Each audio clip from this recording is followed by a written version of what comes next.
السلام علیکم۔ FS info سے فیصل شاہین۔ تازہ ترین اطلاعات کے مطابق بتاتے چلیں کہ استعفوں کی منظوری کے لیے PTI ارکان کو انفرادی طور پر بلایا جائے گا۔ اسپیکر قومی اسمبلی کے اسپیکر راجہ پرویز اشرف کا کہنا ہے کہ پاکستان تحریک انصاف کے رہنماؤں سے ملاقات کے بعد کہنا تھا کہ جو ارکان استعفیٰ دینا چاہتے ہیں وہ اپنی لکھائی میں استعفیٰ دیں۔ قومی اسمبلی سے استعفوں اور وزیر اعلیٰ پنجاب کے اعتماد کے ووٹ کا معاملہ PTI قیادت کا اجلاس طلب۔ پاکستان تحریک انصاف کے چیئرمین عمران خان نے پارٹی کی سینئر قیادت کا اجلاس آج زمان پارک میں طلب کر لیا ہے۔ اجلاس میں حکومت مخالف جاری تحریک کا جائزہ لیا جائے گا۔ اجلاس میں قومی اسمبلی سے استعفوں کی حکمت عملی پر غور کیا جائے گا۔ اس کے علاوہ اجلاس میں وزیر اعلیٰ پنجاب کے اعتماد کے ووٹ کے حوالے سے معاملات زیر بحث آئیں گے۔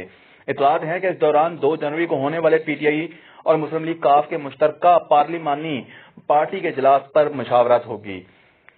186 ارکان کا کورم پورا کرنے کے لیے PTI قیادت کا اہم رہنماؤں کی ڈیوٹیاں بھی تفویض کریں گے۔ پارٹی ذرائع کے مطابق اجلاس میں ملک میں جاری معاشی توانائی، مہنگائی کے بحران سمیت دیگر معاملات پر عمران خان گائیڈ لائن دیں گے۔ اجلاس میں شاہ محمود قریشی، اسد عمر، فواد چودھری، فرق حبیب سمیت پارٹی کے سینئر رہنما شریک ہوں گے۔ الیکشن ہوتے نظر نہیں آ رہے، اس حوالے سے بدھ کو تحریک انصاف کے قائد عمران خان نے لاہور میں سینئر صحافیوں سے ملاقات میں کہا کہ ٹیکنوکریٹ حکومت لانے کا شوشہ چھوڑا جا رہا ہے۔ انہوں نے کہا کہ حکومت سے زیادہ پیچھے بیٹھے لوگوں کا الیکشن کے لیے راضی ہونا ضروری ہے۔ اس وقت اسٹیبلشمنٹ کے ساتھ کوئی رابطہ نہیں۔ اگر آئندہ عام انتخابات میں کوئی پولیٹیکل انجینئرنگ کی گئی تو نتائج اچھے نہیں ہوں گے۔ عمران خان نے کہا مشرقی پاکستان سب سے بڑی جماعت کا مینڈیٹ تسلیم نہیں کیا گیا تھا۔ انہوں نے کہا کہ ابھی مجھے الیکشن ہوتے نظر نہیں آ رہے۔ عمران خان کا کہنا تھا کہ جنرل باجوہ نے اس ملک پر بڑا ظلم کیا ہے اور ہم ڈیفالٹ کے قریب کھڑے ہیں۔ جنرل باجوہ سے ہماری حکومت کے اچھے ورکنگ ریلیشن رہے ہیں۔ جنرل باجوہ کے نزدیک سیاستدانوں کی کرپشن بے معنی تھی۔